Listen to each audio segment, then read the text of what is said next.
All right, guys, welcome to the Outer Nexus. Tonight we are going to check out this new thing that just dropped on Twitter about how the CIA, well, the files that they're releasing, have revealed that apparently in 1988, the CIA attempted to remote view where the Ark of the Covenant is, um, and they're claiming that it's there in Ethiopia somewhere. Now, this is this is pretty speculative. Remote viewing is it's a pretty far out concept. It requires one to buy into the idea that some people have psychic ability. Now, what remote viewers claim is that this is a natural ability that everyone can train. Like, if you train your mind to do something, muscle memory, you can practice these techniques. One of these techniques is the gateway hemisync tapes, where you sit and meditate for hours. This process can take months of learning how to do this, but eventually you become more psychically apt and can do things like this. Now, my mother claims she's a remote viewer, and I've done weird little tests on her, and it's come back with some pretty unique results. I'll say that. So, and multiple, you know, very accredited people are coming out and saying that this stuff could actually be real. Not could be, but it is real. And in fact, their names are on these documents. Hal Puthoff and Russell Targ are right here. Hold on, let's see if I could pull this up. Um, so this is allegedly a document from the release. The Defense Intelligence Agency, I think it's from what? Let me see that again. 1988. Project Sunstreak deals with the use of psychoenergetics in the collection of intelligence information. Psychoenergetics is defined as shown here and is broadly subdivided into two classes: mental effects on the physical world, purely mental collection of information. Psychoenergetics, the process by which an individual may psychically interact with objects. Okay, so telekinesis, psychokinesis, telepathy, remote viewing, probably even clairvoyance. Um, since the early 1970s, the Department of Defense has been involved in examining potential uses of psychoenergetics. This is pretty wild. Experiments using remote viewing as an intelligence gathering tool conducted by two later physicists, Hal Puthoff and Russell Targ at Stanford Research Institute, SRI. Hal Puthoff has actually been going around. This is a mysterious individual. This is a person who's doesn't like to be out in public, doesn't like to be called out, it doesn't like to do interviews, but now all of the sudden he's around, he's giving interviews, he's talking to people. He just did a nice big interview, I believe, uh with the Soul Foundation people, with Larry Lemke and another guy, and that was a fun interview. Um but they're in these documents, and this is what I believe that movie Men Who Stare at Goats was about. Have you seen that movie, Billy? No, I have not seen the movie. Yeah.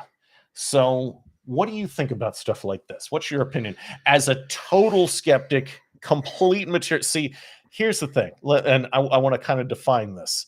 Billy is an atheist materialist skeptic. He is on Michael Shermer's team 100%. And I love Michael Shermer, by the way. I like his approach to things. I believe personally that, well, I think that consciousness precedes material reality. So I am open to a bunch of stuff like this. And that's just my perspective. But here's the thing: I don't think it's fair to say the word "open" in this case, Okay. because it's not that I disbelieve this; it's that I want the evidence. Right. So it's not that it couldn't be, Yeah. it's that I want the evidence for it. Yeah. And it would be hard to say that some of this stuff it's hard to gather evidence for. Exactly. So I do believe that there is a certain amount of skepticism that is warranted in this case, but Yeah. um I would be interested to see you know the results of remote viewing and Mhm. people that think they can remote view, because I'm assuming one of the tests is like you're holding up a card and they can't see it, and you're like, what's on the card? Yeah, so a lot of the time, the way that it works, is, um,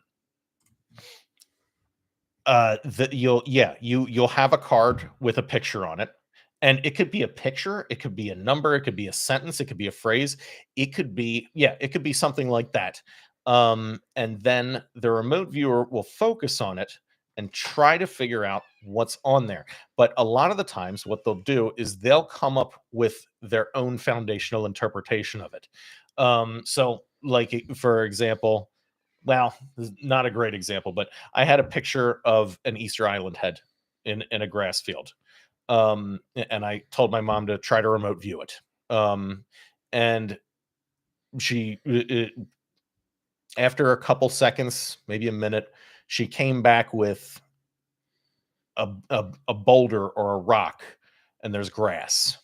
Um, so it won't be exact. It'll be kind of an allegory, kind of what the remote viewer, their foundational knowledge is based on. They will come up with something. So whenever you try to remote view, the information isn't it's not exact. In fact, and so like I was watching this interview of this guy who claims to be a corporate remote viewer. And the way that this works for them is that he doesn't actually know at all what he's remote viewing.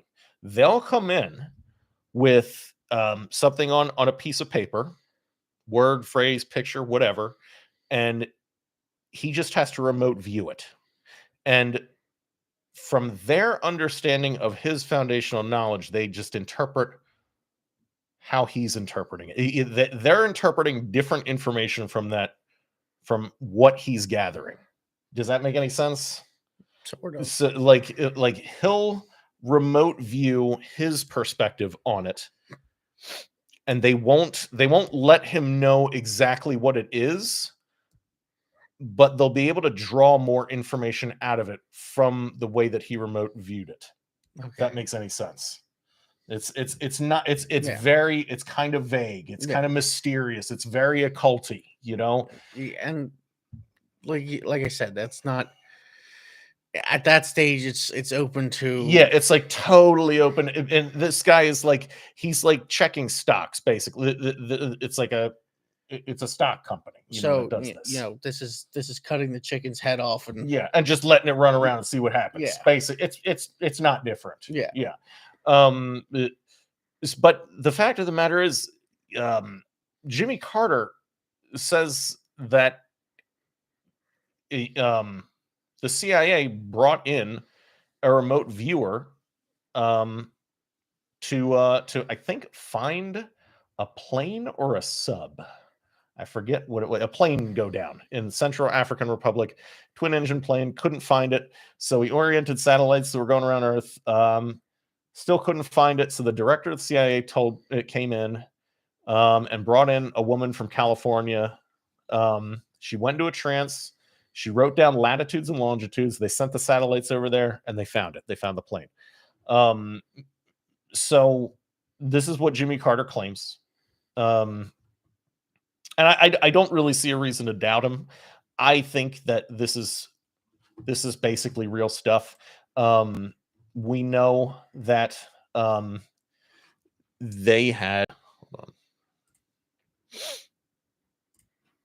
on. I'm not going to link it. Actually, I'm just going to read it. The Stargate project.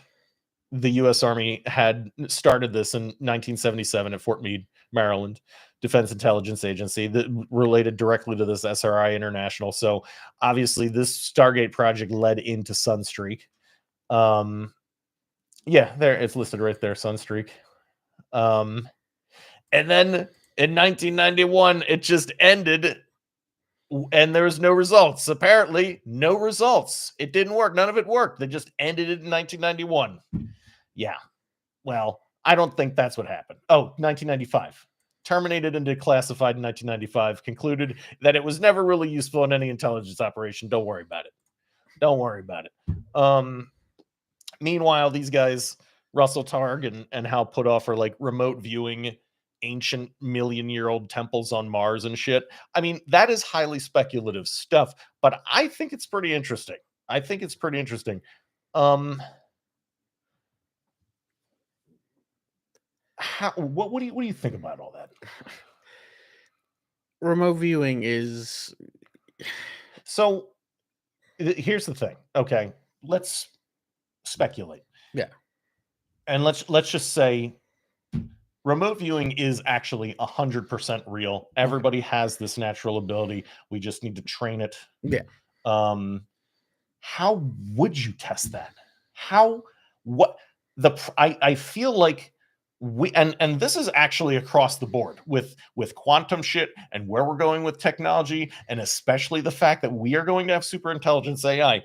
How does the scientific model approach topics like these? How does the scientific model grapple with things that are beyond us? The scientific model is based around our human subjective experience, what we want to consider evidence, what we can physically see and touch and feel and replicate for ourselves. And 99% of the time in practical reality, that's totally fine. That works. It works for everybody. But what if it's something, what if the whole concept of what you're trying to test is outside of the human realm? I mean, it's hard to test stuff like that. That's obviously Or it knows better than you. It's a consciousness that knows better than you. yeah, like one of the arguments that we've always had with like UFOs and whatnot, Yeah. is what is the material that the ship is made out of? Like what what is it using to propel itself? All these different things, and it's again, if they were smarter than us, which their technology would seem to indicate, at least more advanced than us, it's like you're never going to find the answer to that. Yeah. Now. Yeah. And it's like in the future, we could probably find the answer to, what that was. But right now, probably not going to find the answer. But I do believe that works, with this as well. We could probably find some of these answers later. But I don't believe it's wrong to speculate. That's coming up with a hypothesis, coming up with the idea of like how you can test these different things. I don't believe that's wrong to do. I think at some point you could be wasting your time, but that could be with anything, But it's interesting to think that some people out there may have psychic abilities, but you would think that for at least some of these people that you would get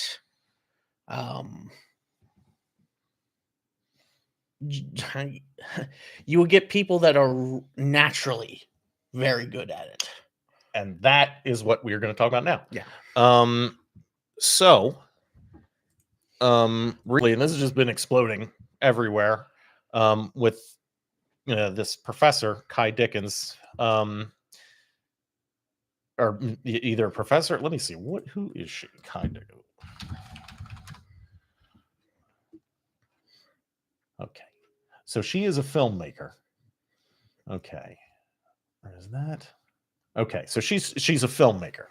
But either way, what she's done with her research is she has set up these experiments with who would be considered highly autistic savants, children and people who normally, well, in the past, we would basically sometimes kind of consider them to be vegetables. Like we didn't, as a society, we didn't really know what to do with these people. But it's looking like a subset um, have these advanced abilities. They are able to telepathically communicate with their parents or someone special in their life, and they're able to do these techniques where they're kind of proving telepathy. But the techniques are a little controversial. It's kind of up in the air whether it's suggestive or not. If it is suggestive, then you know who knows. But it does seem pretty compelling, and I would highly recommend watching this series because I don't know. I am somewhat convinced. I think this is totally possible. And these, they're kind of existing in a different mental plane almost. So here's one of the things I would bring up for speculation. Mhm. Two things here actually. You brought up this without seeing any of the evidence. Mhm. I mean, I would kind of think that it would be suggestive. Yeah, because I feel like you would come to that conclusion also if you Yeah. saw what they're doing. yeah, Yeah. I've worked with people with disabilities Mhm. for long periods of time, Mhm. and after a while you do get a sense of what they want, even if they don't communicate well. Right. um but putting all of that aside, I think another way that we can approach this Mhm. is in the future, Mhm. especially with, I don't know, maybe Neuralink. Yeah. um you may not need to train these abilities. Right, exactly. Yeah. And this is where we're going. This is why I feel like, all of this is merging with technology and science right now is getting so woo that people don't want to deal with it. People don't want to think about the woo elements here because quantum computing is it's just kind of weird how it works. And the fact of the matter is, as they research this stuff, they're kind of coming to the conclusion that our brains are like room temperature biological quantum computers. And from my personal perspective, um, I think consciousness exists right outside this material plane, and we're just kind of operating these flesh suits as vessels. Um, but the fact is, stuff like Neuralink is where we're going. Stuff like Neuralink, eventually it won't have to be installed into your brain. Eventually, they will be able to have headsets that read your brainwave frequencies. I mean, they already have them. They already have these things, the electroencephalograms, and it's combined with an MRI and a bunch of other things. And they're these huge devices that you have to sit in, and like it looks like a salon thing, and they read your fucking mind. But eventually, that's just going to be a headset. Eventually, they will figure this shit out because our brains are run we have brainwaves, we have Yeah. frequencies that can be read. That's the issue that people, I feel like people don't, or they forget, they just constantly forget this. Our brains are run on brainwaves, frequencies that can be read by technology. It's very simple to me. It's very clear cut that eventually we will have the technology to read each other's minds. Yes. And that's where we're going. Yes. There's a lot of danger with that kind of technology as well. Yeah. But it's a whole other topic almost. Yeah. But I do think that at one point, yes, we will have that ability. Yeah. That we could talk just by thinking up what we want Yeah. to think. Well, the Neuralink guy, he just looks at the yeah. screen. It's done. He's like, "Don't play video games against me. Yeah. Like, it's not gonna happen." Yeah, and I mean, I think that's really cool. Yeah. But another thing, I would think would be an interesting experiment Yeah. is, we're talking about this version where we don't have, uh, any technological aids. Yeah. And they're trying to prove, telekinesis or, some kind of psychic link. Yeah. And I would be interested to see a more perfected version of Neuralink that has been established. Yes. And a child who has had it their entire lives. Yeah. They do not know life without Neuralink. Yeah. Having it removed. Uh-oh, that'd be bad. It would be bad. And Yeah. That'd be bad. There's a lot to say about that. Yeah. But I would be That would interested be I guess that would be the experiment to to see.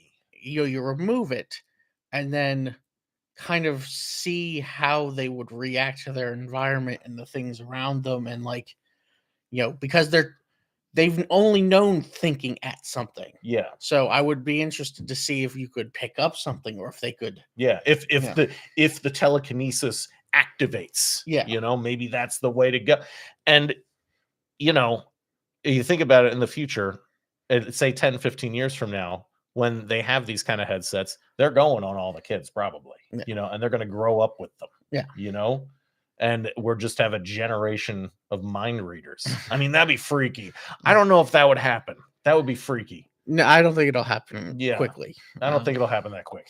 Yeah. And I know there's going to be a whole group of people that do not like technology. Oh yeah, and that is the hardest part about this is humanity even ready for this kind of technology? That's a big question. We're all so individualistic animals. Are we ready to just start reading everybody's minds? I mean, we do to a certain extent with our cell phones, but I mean, it's still controlled. You can't directly read your mind. No. But when you're reading someone's actual thoughts, and it's generally unfiltered, that's a lot to take. That's a lot to take in. That's like that scene from Superman, what was that? The one with Kevin Costner. Yeah. And the one of the opening scenes when he's a little kid and he starts getting his powers and he can just he can hear everything. That'd be fucking wild, man. I mean, it would be, but I'm just saying the intimacy part of it. Yes. It's like there are no secrets. Yeah. Yeah. And I guess it would have to be almost a crossroads of people who would want this and people who wouldn't want this. Yeah. Because the people who would do it and be okay with it, they would be okay with being part of like a hive mind. Yes. And that would fundamentally conflict, I feel, with human values. Perhaps, maybe. I don't know if it conflicts. I think, or we just all have to realize it and train it from a young age so that we have protections. Because I think that's the other deal with this, is that even if mind reading is real, it's not like everybody can read each other's mind. I think you can have mental training to block people out. I mean, by having a meditating and having a resolute mind kind of thing. It's probably something along those lines, you know. There probably are techniques to do that, but with the technology there, like you said, there are abilities to read people's minds, all their thoughts. Yeah. But at the same time, technology should also evolve in a way that you could hopefully block some of that shit out. Yeah. So it'll be interesting to see. Yeah. It's a new and kind of burgeoning field. Yeah. And it's all coming. It's all coming. It's all coming out now. And I think we're going to see a lot more of it now. And yeah, I think we'll end it on that note for now. Check us out on Twitter or X. We just launched our Spotify channel. It's just the Outer Nexus, same thing. Like and subscribe, guys. Yeah. All right. See you next time.